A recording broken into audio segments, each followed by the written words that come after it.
Buenas noches. Quiero, digamos, continuar los videos que he estado subiendo acerca del pan de vida, de la Eucaristía.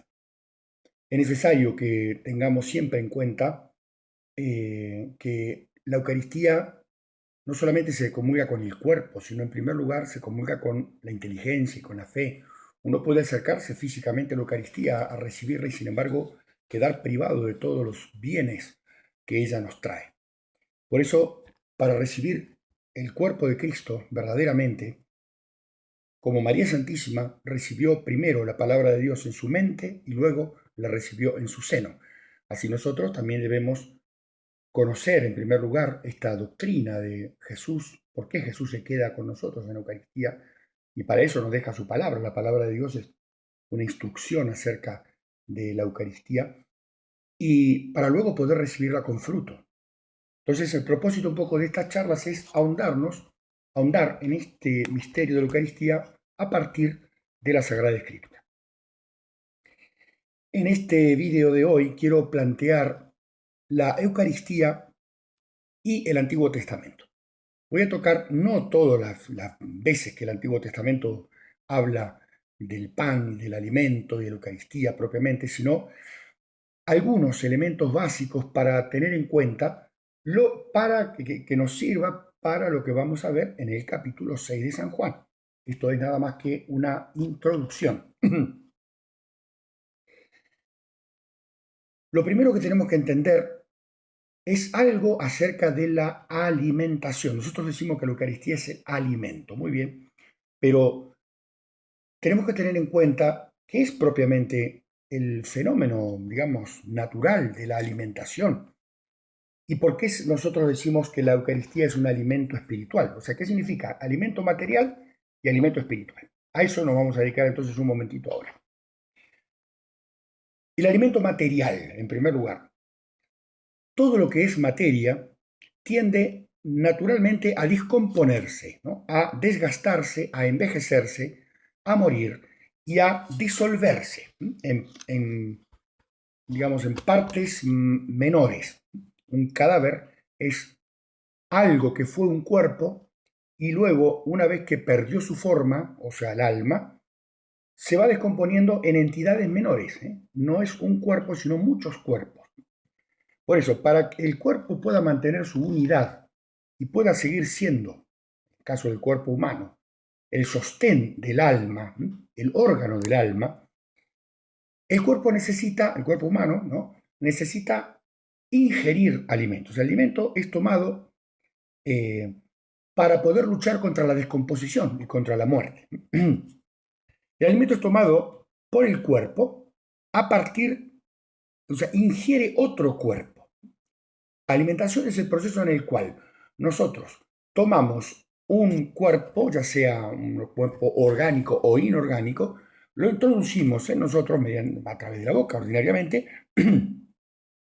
y eso se transforma en nuestro organismo. Eso se llama procesos de asimilación. Un organismo extrae de otro cuerpo las sustancias que necesita para vivir. La asimilación no se da en los seres inanimados, no se da en los minerales. Sí se da en las plantas, sí se da en el animal y sí también se da en el hombre, por supuesto. Proceso por el cual el organismo extrae de otro cuerpo la sustancia que necesita para vivir. El otro cuerpo penetra dentro del cuerpo del organismo que lo come a través de la boca, es desmenuzado y una parte de esa materia que está allí desmenuzada pasa a formar parte de ese cuerpo en sus órganos y el resto es desechado. El cuerpo que es ingerido en el momento de la alimentación, de la asimilación, se descompone, desaparece, se destruye.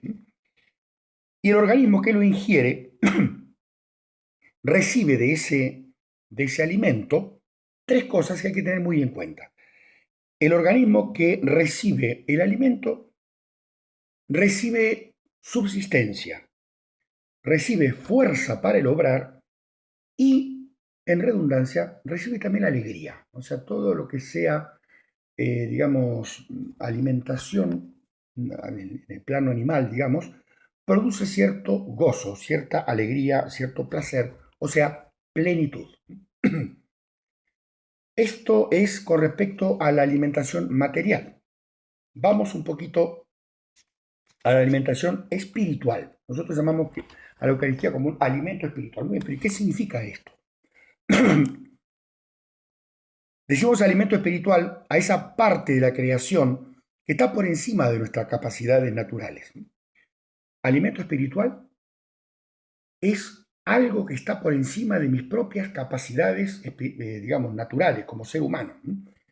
El alimento espiritual es inaccesible, por ejemplo, al animal. El animal no puede acceder al alimento espiritual porque no tiene espíritu, porque no es espíritu. El animal tiene un alma, pero es un alma sensible, mortal. Una vez que desaparece el animal, desaparece su alma. Pero en el caso del hombre no, porque el alma del hombre es inmortal, pertenece a ese plano, digamos, eterno. Entonces, para poder cumplir con sus funciones en esta vida, en este estado en el cual el alma está en un cuerpo, para poder cumplir con eso necesita en algunos momentos tomar contacto con ese otro mundo espiritual que está por encima de nosotros. ¿Cuál es el alimento? ¿De qué se alimenta el alma? Se podría decir. ¿Qué necesita el alma para continuar con su misión, no abortar la misión? Necesita tres cosas: el bien, la verdad y la belleza. Ese es el alimento espiritual. Pero el bien, la verdad y la belleza son mucho más que el alma. El alma, digamos, vale mucho menos que lo que es el bien en sí, la verdad en sí, la belleza en sí. Por eso el alma va a buscar unirse a esas tres grandes cosas que la hacen fuerte, que la hacen subsistir, que la hacen estar alegre. Vamos un poco a ver este proceso. El alma necesita recibir de fuera esos tres elementos para llevar adelante la misión. ¿Cuál es la misión del alma en esta vida? Es informar al cuerpo, o sea, hacer que el cuerpo funcione bien y mediante, digamos, en esta vida mortal, alcanzar mediante el desarrollo de sus potencias la perfección.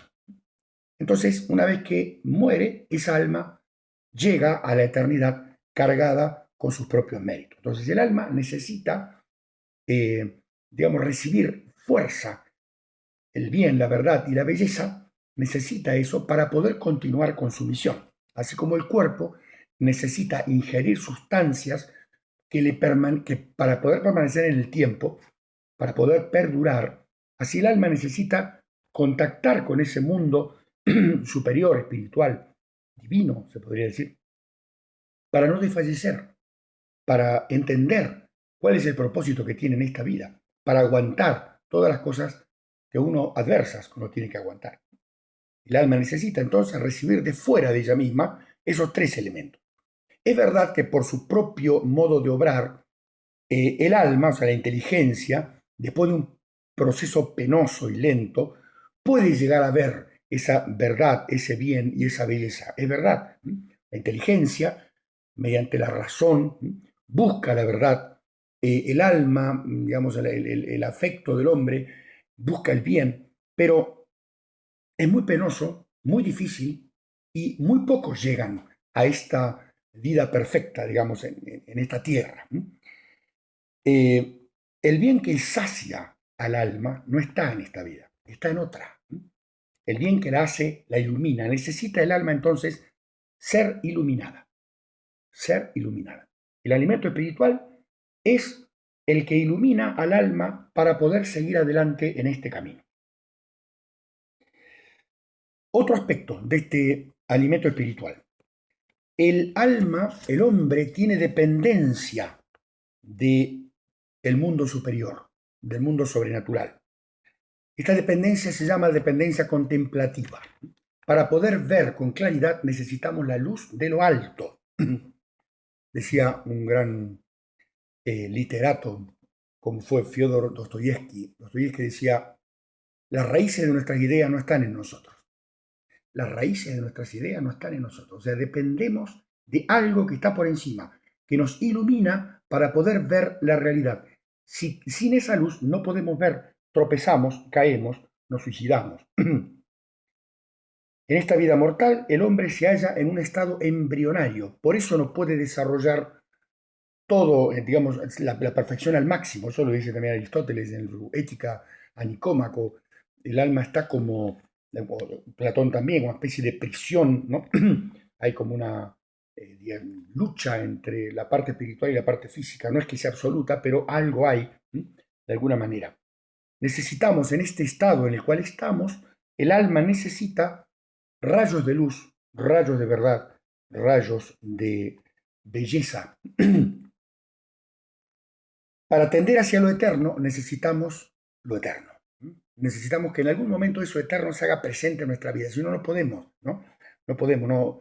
Decía un gran moralista moderno, Max Scheler, decía, no se puede esperar en la vida eterna y en la felicidad eterna, no puede esperar en esa felicidad eterna quien jamás ha tenido ninguna pequeña felicidad en esta vida. Ningún pequeño gozo, no puede esperar en algo. Por lo tanto, tampoco podemos esperar en esa verdad absoluta, en ese bien absoluto, si de alguna manera no recibimos algún pequeño rayo de ese estado feliz a nuestra alma. Eso se llama dependencia contemplativa. Necesitamos el éxtasis. Éxtasis, la palabra que significa salir fuera de uno mismo. Fíjense que mientras que el cuerpo necesita para alimentarse ingerir algo, el alma necesita para alimentarse salir de sí misma. El movimiento es al revés. El éxtasis es ese momento en el cual el ángel o Dios nos comunican directamente ese haz de luz. Mientras estamos en esta vida, en este estado embrionario, no puede ser continuo el éxtasis. No, no, porque todavía estamos en esta etapa.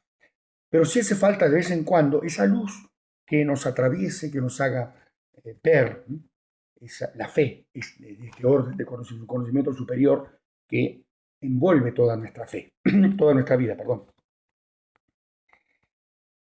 Esas realidades mayores, como son los ángeles, como es Dios, nos comunican la luz que necesitamos y nos producen, fíjense, la misma cosa que produce el alimento en el cuerpo que lo ingiere.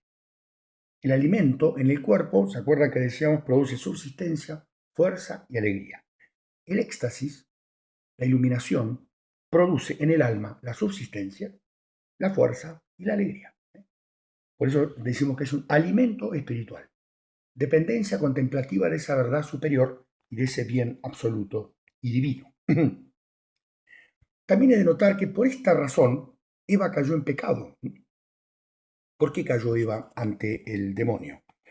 Porque sintió deseo o consintió en acceder a ese diálogo que le producía a ella un inmenso placer, porque el contacto directo con un ángel o con Dios produce en el alma un enorme placer, digamos, una iluminación superior, éxtasis. Claro, pero no todo pan es bueno, incluso no todo pan espiritual es bueno. Puede ser que ese éxtasis fuese iluminador para Eva, pero no era de acuerdo al plan de Dios. No debía haber obedecido o haberse puesto a charlar, se puede decir, con el diablo. Se puso a charlar porque eso era para ella enormemente atractivo. El demonio también puede producir determinados éxtasis, de alguna manera, ¿no? Por eso, no todo alimento es alimento de Dios. No todo pan es pan de Dios. Bien, habiendo hecho esta diferencia entre el pan, digamos, esta referencia a la alimentación espiritual y material, vamos a avanzar un poco, porque es necesario tener esto en cuenta para poder entender lo que pasa en la Biblia. Vamos a avanzar un poco con respecto a las distintas figuras que hay en el Antiguo Testamento. Las diversas figuras del Antiguo Testamento vienen a ilustrar algunos de estos aspectos que hemos visto brevemente. El primer punto que vamos a tocar es la narración de ese pan misterioso que recibió el pueblo de Israel mientras iban camino a Egipto. Hablo del maná. Éxodo 16:14. Leo. Cuando el rocío se evaporó, vieron sobre la superficie del desierto una cosa menuda como granos parecida a la escarcha. Al verlo, los hijos de Israel se preguntaban unos a otros, Manjú, ¿qué es esto? Pues no sabían lo que era. Moisés les dijo, este es el pan que os da el Señor para vuestro alimento. El maná. ¿Qué idea podemos sacar de este maná? ¿Qué significa? Les vuelvo a repetir, no son todas las veces que la Biblia habla del pan y que prepara la Eucaristía, y muchas otras más. Estas son quizá las más importantes, o por lo menos las más importantes para mí, ¿no? En el hecho del maná, vemos a Dios que alimenta directamente. Dios alimenta el cuerpo de los israelitas directamente. Ya no la creación, sino Él. Él hace venir del cielo el pan del cielo. Como decía uno de los salmos, les dio a comer pan de ángeles. Se figuraban que eso que venía del cielo era el pan que comían los ángeles, de alguna manera. Dios alimenta directamente, no ya la creación. La creación alimenta por el poder que Dios le da para alimentar. Pero sin ese poder de Dios, el pan que alimenta se te puede volver veneno. Por lo tanto, es Dios el que quiere tu subsistencia, el que quiere tu vida y tu felicidad. Dios entonces llenará el alma y el cuerpo de sus elegidos, tal como lo hace en el cielo. Dios llena de los santos que lo están viendo en este momento, llena su alma, no necesitan otra cosa. Otro elemento del maná es un pan gratuito. El hombre no necesita trabajar para juntar. ¿Se acuerdan ustedes que en el Génesis aparece la maldición del pecado? Hace que Dios le diga a Adán, comerás el pan con el sudor de tu frente. O sea, el pan será trabajoso de conseguir. En cambio, el maná es un pan gratuito. Es un pan que no cuesta conseguirlo. Está más allá de la maldición de Adán. Segunda nota del maná. Primero, Dios alimenta directamente, alimentará directamente a su pueblo. Y segundo, será un pan gratuito. Tercero, no sobrará ni faltará. No sobrará ni faltará. No habrá que acumular ese pan por miedo a la carestía, porque no faltará. Segundo ejemplo o segunda ilustración que nos viene de la parte de la Biblia. Quiero leer Génesis 18:1.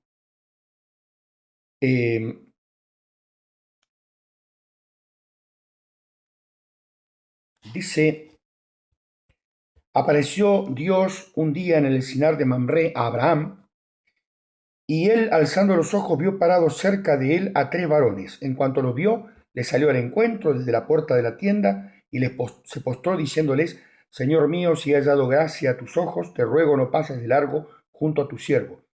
Haré traer un poco de agua para lavar tus pies y descansaréis bajo el árbol. Y os traeré bocado de pan y os confortaréis. Después seguiréis, pues no en vano habéis llegado hasta vuestro siervo. Y se produce un banquete en el cual Abraham, que es criatura, alimenta a Dios, que es su creador. La tienda de Abraham, el hijo de Abraham, que llegará al año siguiente, Isaac, y el pan que Abraham le está dando a esos huéspedes, en realidad son dones de esos huéspedes. Y esos huéspedes vienen a pedirle a Abraham que les dé su pan de alguna manera, o permite que Abraham les reciba en su tienda. ¿Qué idea sacamos de esto? El pan de común unión, comunión. Vendrá en un futuro un pan que unirá a Dios con los hombres, que hará posible que Dios y los hombres comamos en una misma mesa. Estamos hablando de la unión física con Dios, física. La Eucaristía nos dará el pan que une físicamente el cuerpo de Dios con el cuerpo mío, con el cuerpo cristiano, con mi cuerpo. Y lo segundo de esta preciosa imagen, que ustedes la recordarán porque es lo que pintó Rublev en su famosísimo icono de la Trinidad, el momento en el cual los 3 ángeles se encuentran con Abraham, el banquete de la Trinidad. Este banquete expresa amistad, porque Abraham recibe a su amigo, que es Dios, y Dios recibe a Abraham también. Hospitalidad, el banquete que se le da al peregrino, porque Dios iba pasando por ese lugar. Y el banquete de la misericordia, porque se invita al pobre a comer, pero no es el pobre el que entra. En este caso es al revés. Los 3 huéspedes son los ricos y alimentan a Abraham dejándole a Abraham darle de comer a ellos. Banquete, entonces, en el cual Dios se unirá al hombre. Otro elemento de la Sagrada Escritura. Volvemos, bueno, quedamos aquí en el libro del Génesis.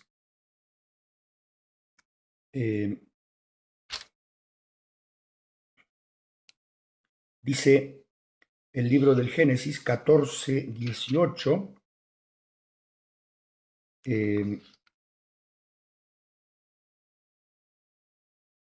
Melquisedec, rey de Salem, sacando pan y vino, como era sacerdote del Dios Altísimo, bendijo a Abraham diciendo: Bendito Abraham del Dios Altísimo, el dueño de cielos y tierra, y bendito el Dios Altísimo que ha puesto a tus enemigos en tus manos. Génesis 14, 18. El sacrificio de este misterioso hombre, un rey sacerdote, Melquisedec es Melech Sadoc, significa rey, Melech Sadoc, sacerdote. Un rey sacerdote que hace una ofrenda de paz, no ofrece una víctima sangrienta. Y otra cosa también importante, lo ofrece después de la sangre, porque Abraham acababa de luchar contra ciertos reyes y se acababa de derramar sangre, y esta es una ofrenda que viene después de la sangre. Recordemos que la Eucaristía es la ofrenda de paz que viene después de que Cristo ha derramado su sangre físicamente en la cruz. ¿De qué estamos hablando? Del pan del templo. El que ofrece este sacrificio es un sacerdote, Sadoc, pero que además es rey, Melech Sadoc, rey sacerdote, rey de Salem. Una ofrenda de paz. Salem, Salom, es paz, significa eso, visión de paz.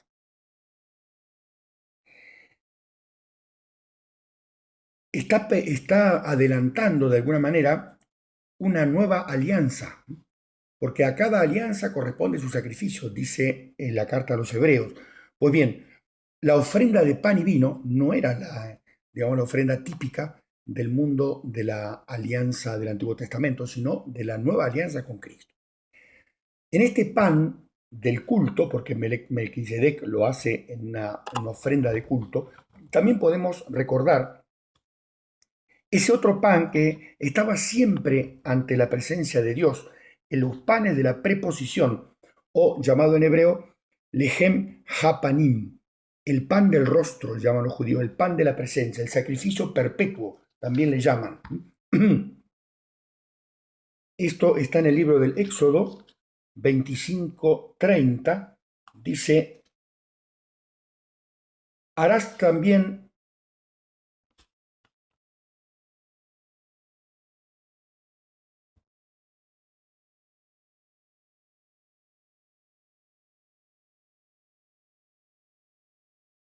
sí.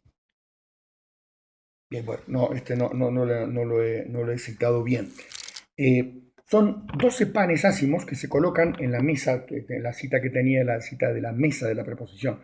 En realidad, lo de los panes está un poco más adelante. Son 12 panes ácimos, o sea, sin levadura, que se colocan en la presencia de Dios y están siempre allí. Se renuevan todos los sábados, el sacerdote debe cambiarlos, poner los panes frescos, y ese pan luego lo pueden comer los sacerdotes. Siempre había pan delante de Dios, siempre habían 12 panes en memoria de las 12 tribus de Israel. Dios alimenta a su pueblo y su pueblo reconoce eso poniendo los 12 panes, que significa la ofrenda a Dios de todo el pueblo. Otro aspecto importantísimo del pan en la Sagrada Escritura, el pan ácimo. En Éxodo 12 nos encontramos con este tema del pan ácimo y tiene muchísimo significado. Éxodo 12, 18. ¿Cómo se llama el pan ácimo en hebreo? Matzah. Matzah, que significa plano, pan plano. Dice: el primer mes, desde el día 14 del mes, comeréis pan sin levadura hasta el día 21. Por 7 días no habrá levadura en vuestras casas, y quien coma pan fermentado será borrado de la congregación de Israel, sea extranjero o indígena. No comeréis pan fermentado. En todas vuestras moradas se comerán panes ácidos. Esto tiene muchísimo valor. Nuestras formas, la hostia consagrada, la hostia que usamos para consagrar, es un pan ácimo, es un pan sin levadura. Tiene mucho significado, voy a tratar de ser breve. Primero, el pan ácimo es un pan que no es hinchado, es un pan pequeño, es un pan casi invisible, sin la hinchazón del pecado. Los padres de la iglesia señalan que el pecado es como la hinchazón, como la inflamación. Entonces el pan ácimo es el pan sin pecado, limpio. Segundo, el pan ácimo es sin la contaminación idolátrica. Esto significa ácimo también, no solamente el pecado personal, sino también el pecado mental y la adoración de las propias obras del hombre, el darse a uno mismo en lugar de Dios. El ídolo es la obra de las manos del hombre, eso es un ídolo. Por lo tanto, para poder comer este pan es necesario privarse, rechazar el pan idolátrico, que es el pan fermentado. Tercer aspecto, el pan ácimo es un pan sin lujos, es un pan exacto para esta vida, necesario para sobrevivir. No es un gran banquete, no, eso será en la vida eterna. En esta tierra todavía no podemos descansar.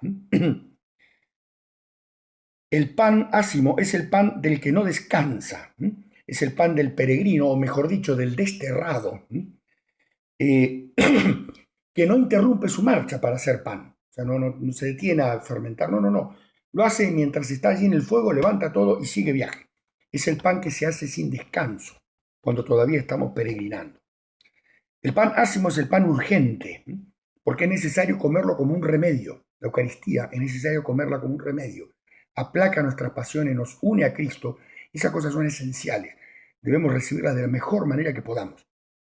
Nuestra carne infecta, se cura de su pecado al tocar la carne divinizada de Cristo. ¿Recuerdan ustedes el milagro de la hemorroísa? Esa mujer que pensaba, con solo tocar el borde de su manto quedaré curada. Hoy lo tocó y quedó curada. Por eso la iglesia rodea la Eucaristía con semejante cuidado, ¿sí? Es un pan necesario como un remedio, no desprecies lo que es el remedio de tu salvación.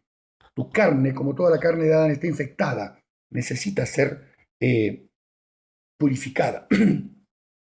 Y por último, el pan ácimo es un pan que se come caliente, o generalmente está caliente, porque se tiene que hacer todos los días. No basta con que tú comulgues una vez al año, ¿sí? Como era antiguamente, muy pocas veces comulgar, no. Es necesario que comulguemos siempre, en la medida que lo podamos, no vamos a comulgar en pecado grave, pero tratar de recibir a Cristo, porque es nuestro remedio. Él quiso que nosotros le comamos. El que come mi carne y bebe mi sangre tiene vida eterna. Ese pan ácimo significa todas estas cosas. Por último, la última imagen que encuentro en la Sagrada Escritura, para mí, puedo repetir, hay muchas otras, pero tenemos que dejarlo aquí. Es una imagen muy curiosa. El libro devorado. A mí no se me ocurría, no se me ocurriría devorar un libro, pues en la Sagrada Escritura aparece este tema.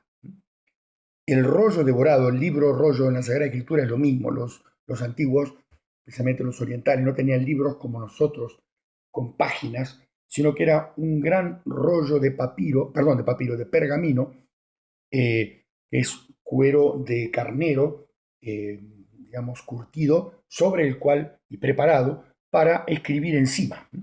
Esos cueros de carnero se cosían uno atrás de otro y tenías unos largos rollos que se escribían de los dos lados. Bueno, encontramos en el profeta Ezequiel este tema de el rollo devorado. Fíjese, Ezequiel 3:1 dice, y me dijo, hijo de hombre, come eso que tienes delante, come ese rollo y habla luego a la casa de Israel. Yo abrí la boca e hízome él comer el rollo, diciendo, hijo de hombre, llena tu vientre e hincha tus entrañas de este rollo que te presento. Esa es la primera. Y la segunda cita, donde aparece este tema del rollo, del libro devorado, es en el Apocalipsis. Apocalipsis 10, 8 y siguientes. Capítulo 10, versículo 8 y siguiente. Dice, la voz que yo había oído en el cielo de nuevo me habló y me dijo, ve, toma el librito abierto de mano del ángel que está sobre el mar y sobre la tierra. Me fui hacia el ángel diciendo que me diese el librito. Él me respondió, toma y cómelo, y amargará tu vientre, mas en tu boca será dulce como la miel. El libro devorado. ¿Qué significa esto? La palabra. O sea, no solamente el pan de la carne, sino también el pan del alma. La Eucaristía será un pan que alimente el cuerpo y el alma a la vez. Un pan que pueda dar de comer al cuerpo y al alma a la vez. ¿Dónde lo encontramos eso en la Biblia? Antes del pecado original, eran las características que vio Eva en el árbol de la vida. Dice Eva que el fruto era apetitoso para comer y apto para adquirir sabiduría. O sea, un fruto que era capaz de alimentar cuerpo y alma a la vez. Apetitoso para comer, apto para adquirir sabiduría, cuerpo y alma. Pues bien, en el rollo devorado, en el libro devorado, vuelve a aparecer esta idea. Un pan espiritual, un pan de la palabra, porque es un libro, de hecho, pero que llega hasta las entrañas. Significa que debemos incorporar la carne de Cristo, perdón, la verdad de Cristo, para poder comer su carne. No puede comer la carne de Cristo quien primero no ha aceptado la verdad de Cristo. Primero debemos devorar la verdad de Cristo, expulsar de nosotros toda mentira y simulación, todo pacto con aquello que no sea Dios, toda idolatría. Tener fe pura e incontaminada. ¿Quién se contamina y no puede comer el pan de la Eucaristía? Aquel que adora el poder, aquel que adora la ciencia, aquel que adora su propio nombre, su propia gloria, su fama, su placer y su dinero. Ese hombre no puede comer el pan eucarístico. Eso significa el rollo devorado. Termino. No todo pan es pan de Dios. Esto ya lo habíamos visto un poco. ¿Recuerdan ustedes en el Génesis cuando Dios le dice a Adán y Eva que pueden comer de todos los árboles menos del árbol del bien y del mal? Porque no comáis de él, dice. Porque cuando comáis moriréis. O sea, no todo pan es pan de Dios. No todo está permitido. El segundo caso es el de Esaú, por ejemplo, ¿no? Que despreció, ¿se acuerdan ustedes? Vuelve de la casa, de cazar, y Jacob había preparado un plato de lentejas, ¿sí? Deja de lado que él era el primogénito, deja de lado todo y se lo da a Jacob de palabra, ¿no? Pero Dios toma en cuenta esas palabras. No se puede despreciar el don de Dios. Esaú despreció su primogenitura y se comió ese plato de lentejas. Pues bien, eso fue lo que él recibió, las lentejas, nada más. Perdió la primogenitura. En la ley antigua había alimentos prohibidos, que luego fueron autorizados por Cristo. Por ejemplo, no se podía comer cerdo, no se podía comer animales encontrados en el campo. Hoy se puede comer eso. ¿Por qué? Porque Cristo mismo lo autorizó. Recuerdan ustedes, en el libro de los Hechos de los Apóstoles, San Pedro tiene una visión donde se le dice, levántate Pedro, mata y come, y habían toda clase de animales en ese manto que bajó del cielo. Mata y come. O sea, los alimentos prohibidos por la ley de Moisés eran para enseñar al pueblo, eran pedagógicos. No era que en sí mismo, digamos, tuvieran algo mortífero, sino que era para educar a ese pueblo que no todo se podía comer, que no todo era válido, que había un pan bueno y un pan malo, y que todavía estaban en el destierro. No habían llegado todavía a la felicidad eterna, igual que nosotros. Y la tentación del desierto también nos lleva a este tema de que hay panes buenos y panes malos, que no todo lo que parece palabra de Dios es palabra de Dios. La tentación en el desierto. Los judíos, una vez que recibieron el maná, cansados ya del camino, cansados porque habían empezado a abandonar a Dios en su interior, entonces llegaron a decirle a Moisés, nos da náusea este pan. Moisés o sea, abandonaron su primogenitura como pueblo de Dios y se quejaron incluso del pan que les había dado Dios, que no trabajaban para conseguirlo. Esto también es una profanación, igual que con Esaú, desprecio del don espiritual, del don de Dios. Por supuesto, Dios envió las serpientes para castigar al pueblo. También lo encontramos en el pan del desierto, aquel que dice, haz que estas piedras se conviertan en pan. Y Cristo le dice, no, el hombre no vive solo de pan. Primero hay que recibir la palabra de Dios, otra vez, lo del rollo devorado. Primero recibir la palabra de Dios en la mente, para luego recibir en el propio cuerpo su carne. Cristo mismo dice también en un momento a sus discípulos, cuidaos de la levadura de los fariseos, o sea, del pan de los fariseos. sea, no todo pan es bueno. Bien, continuaremos entonces con esta serie de videos. En la próxima entrega ya nos introduciremos en ese capítulo 6 de San Juan acerca del misterio de la Eucaristía. Que Dios los bendiga.